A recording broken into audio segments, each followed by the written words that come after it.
Facebook Live. Now I have in front of me a paper tray filled with sediment from our site. And one of the interesting things about the sediment from our site is occasionally we find really small fossils. So today we're going to be talking a little bit about microfossils and about the smaller fossils that we have in our site. So last week we talked a bit about some of the other animals we find in our site, and today we're going to be talking about some of the really small stuff. So if you take a look at this sediment that we have in here, it's kind of difficult to tell what's rock and what's not. And so one of the things we can do is we can sort through it and kind of pick through and look for like different shapes that might indicate different kinds of fossils. So for example, we find some invertebrate fossils in our site. So of course one of them is we find little bits of bivalves, or clams. And clams are of course pretty helpful because they tell us that if it's a clam, it's going to be in a place where there's a lot of water. The other thing we find some of are gastropods or snails. Now we can look at the different species of snails and try to get an idea, comparing them to their modern relatives and get an idea of what environments they might have liked.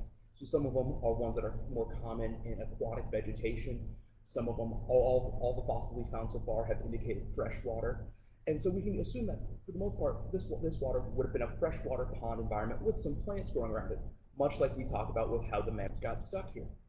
Now what's also kind of interesting about looking at these smaller animals is, so clams and snails are ones you might be familiar with, but there's an even smaller one, the smallest animal we find in our site. That might be one that you might not have heard of, and that's an animal called an ostracod.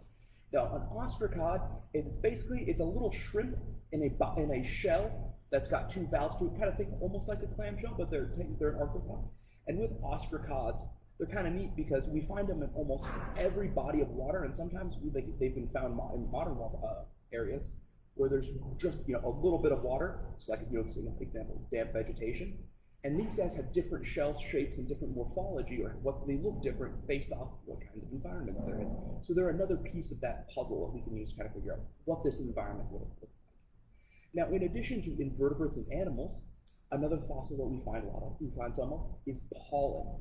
Now, pollen, the stuff that basically you might be allergic to and makes you sneeze, we can find that preserved in the fossil record. It's actually one of the things that's pretty durable. And much like with other fossils, based off the shapes that we're seeing, we can get an idea of what kind of plant was making that pollen. And now if you've ever tried your hand at gardening, you've probably at least once or twice noticed that some plants are very, very particular about what kind of environments they like. And so we can get an idea of if there's an abundance of one kind of pollen in an area, odds are there's probably that plant in that area. And so by looking at the pollen, we can get an idea of the plants. And of course, if we understand the plants in an area, we can get a better idea of the herbivores, or the animals that are eating those plants that are in that area. And so by looking at the pollen that we have, our site looks like it's mostly like a tundra steppe environment. And we can see with the plants that we have, so we have limited pine trees. We have things like we have some pond weeds, so aquatic vegetation, which correlates with those snails that we're finding. We also find things like members of the goosefoot family and members of the sage family in our pollens. Now, one of the questions you might be asking is, how exactly do we find all of these small fossils? And there's a couple of different methods you can use. So for the most part, these fossils are going to be extremely difficult to see with the naked eye. You might be able to if you've been doing it a long time, had a lot of practice, and probably a lot of patience. So one of the things we're going to use a lot of is magnification. So we might use a magnifying glass, probably the lowest level of magnification we'll use, all the way up to different kinds of microscopes to kind of look through the sediment. And so another way what we do is we use screen washing. So outside, if you've ever visited our site in the summertime, you might have seen the big screens that we have volunteers at that are brushing through the sediment.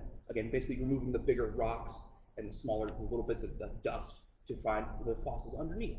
And so when we screen wash, we can find some of the bigger small fossils. I know that seems like a little bit of an oxymoron, but we can find things like little bits of mammal teeth, little bits of slightly bigger shells, things like that. And then we can pick through some of the sediment to find things like the smaller shells, the ostracods, the really, really small stuff that you might not be able to see with the naked eye.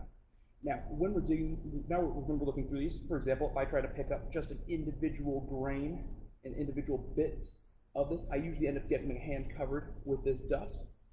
So one of the other things we're going to have to do is we're going to have to use a little bit of things like tweezers, little small brushes to brush away and separate them out. Usually you can do things like sort them by shape and by size. So let's put bigger stuff in one corner, put things that are more rounded in another corner, things like that, just to kind of get a better idea of where things are at and what shapes we're seeing in our sediment.